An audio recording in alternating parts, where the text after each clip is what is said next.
What if everything you've been taught your entire life about the planet you live on is a complete lie?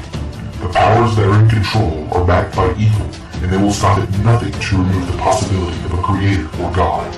They created the Big Bang and evolution, and if you believe in those two things, then the existence of a God is destroyed. This is not the earth that you live on. Ja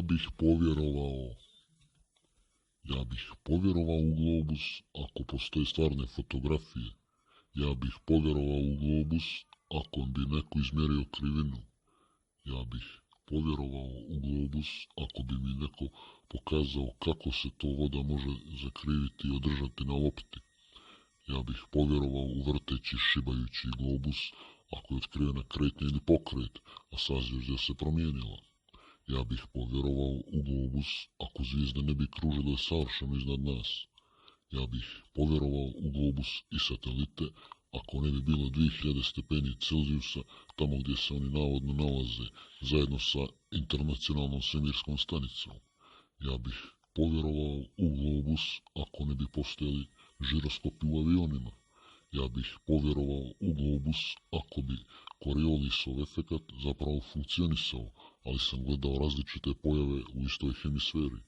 Ja bih povjerovao u globus ako bi se dopustilo neograničeno istraživanje Antarktike.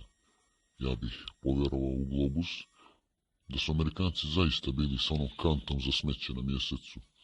Ja bih povjerovao u globus ako bi mi neko mogao dokazati kako atmosfera samo blijedi sve dok se ne pretvori u vakuumski prostor bez gasova. Ja bih povjerovao u globus da nisu sunce i mjesec u odnosu na nas, gledajući sa zemlje iste veličine. Ja bih povjerovao u globus ako mjesečina ne bi bila hladnija od mjesečevog sjaja. Ja bih povjerovao u globus, ali ono što neki nazivaju gravitacijom je obična razlika u gustini tijela i gustini potiska. Istražite ravnu zemlju.